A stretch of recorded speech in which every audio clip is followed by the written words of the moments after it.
Takara says, Reverend Ed, how can Stoics live through this Trump nightmare? Well, since you ask, I swear sometimes I should be paying you folks for your intros. Um, so you've heard about this trade kerfuffle between the United States and Canada. The President of the United States, Donald Trump, has imposed a 25% tariff on goods coming from Canada into the United States.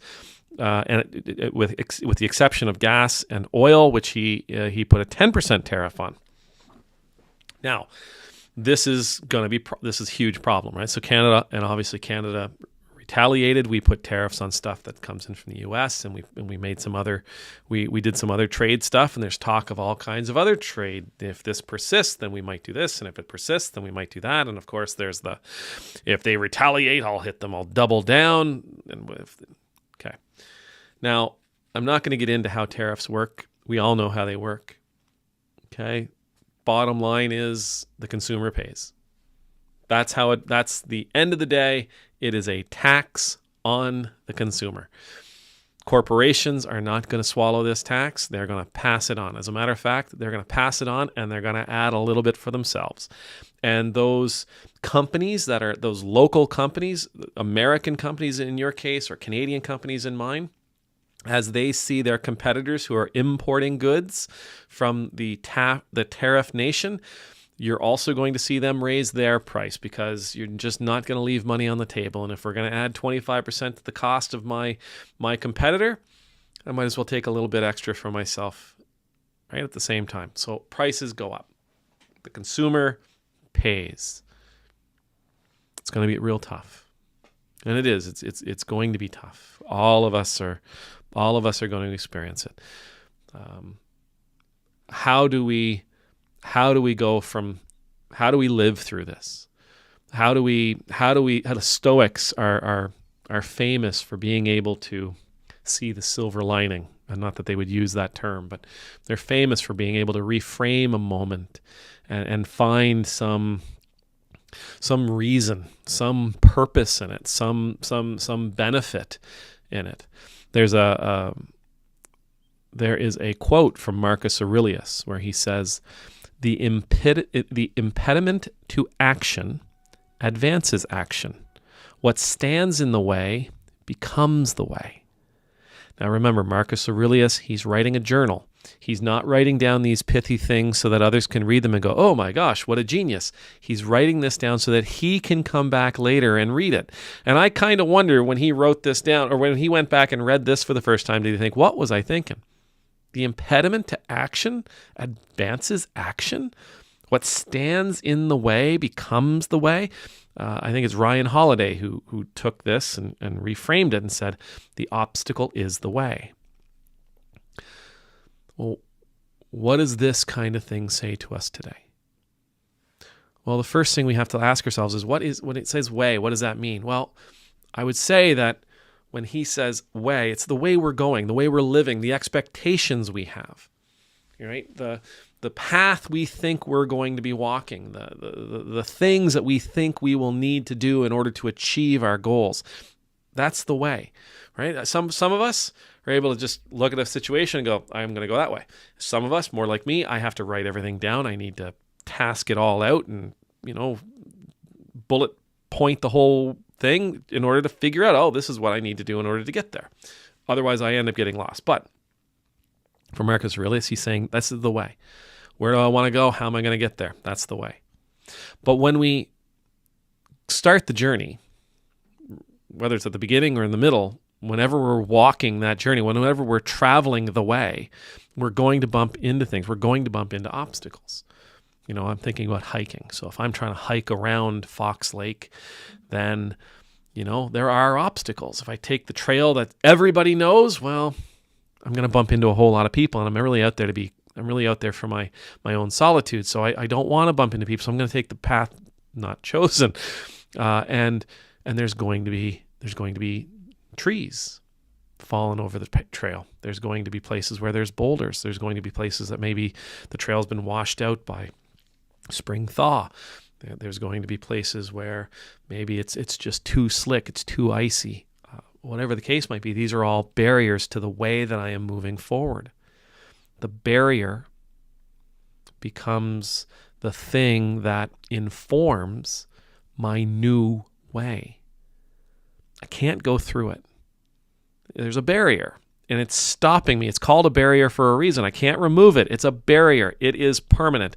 I can't keep going the way I thought that I could. Therefore, I need to shift. I think she's a psychologist. Her name is Byron Katie.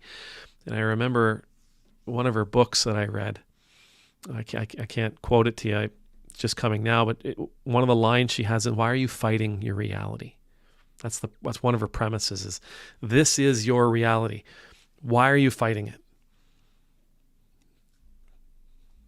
That isn't to say you have to give in. That isn't to say you encounter the barrier and you have to stop. But the barrier is the reality. What it means is to say, accept reality and adjust. Again, we're not talking about giving up. We're not talking about capitulation. We're not talking about going home. We're talking about, there's a new way here. This is the reality. So I need to find a new way. I need to find a new way to get around Fox Lake.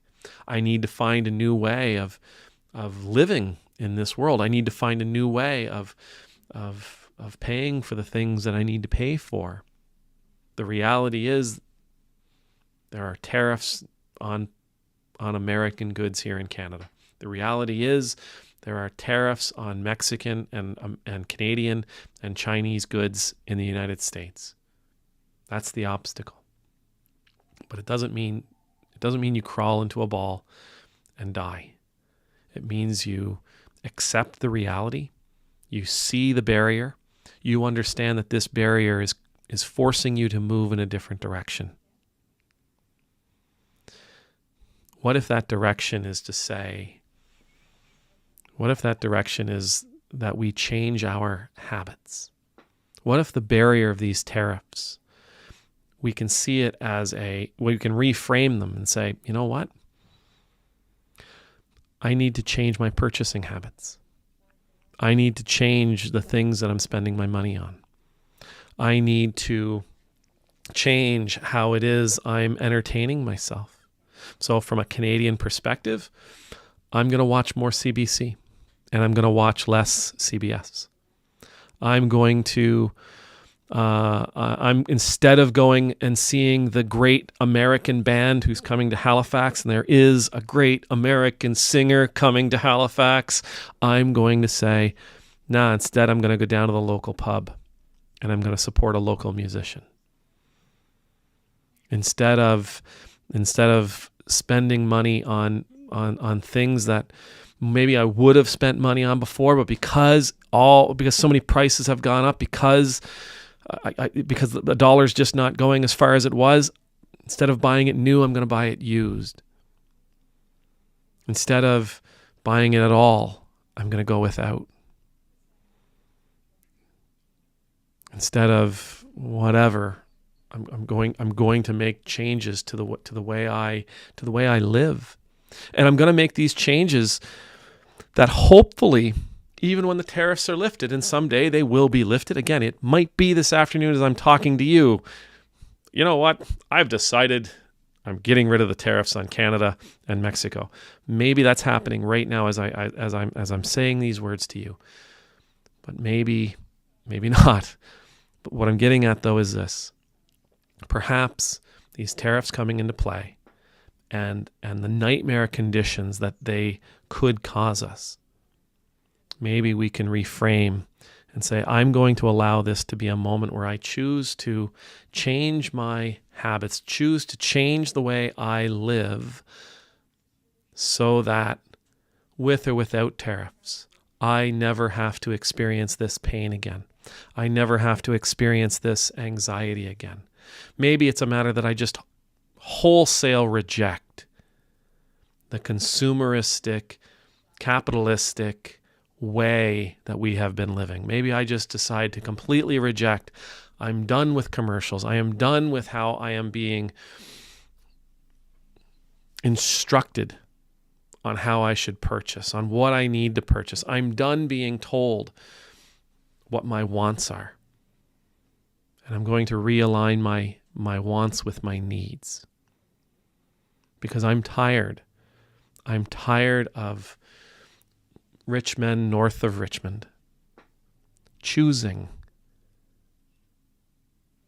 to do things that continuously throw my life and the life of my family and the lives of my friends and my communities and my nation into upheaval.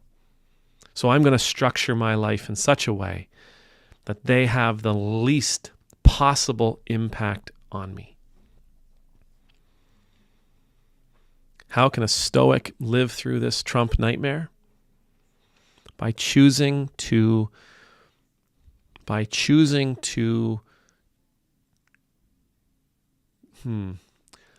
can a Stoic live through this Trump nightmare? By choosing to live in such a way that we reduce Trump's ability to have any kind of impact on our life. And I would go even further and to say to choose to live in such a way, to take on practices and habits that reduce the ability of a governing authority to have a negative impact on my life. You know, I put a video out today. We talked about it Monday. My family and I for Lent, we're shopping one day a week. We need to grocery shop. I need to buy stuff for the church. I need to buy stuff for projects. That'll happen one day a week. I will not leave the house to purchase something unless it's on Tuesday. In particular, Tuesday morning. I will not make a purchase apart from Tuesday morning unless somebody is in need. And no, I don't mean I need ice cream. We change our habits. We change the way we live. We apply. How does a Stoic live through the nightmare? We take control of the things that we can control. And we let go of the things we can't control. Amen.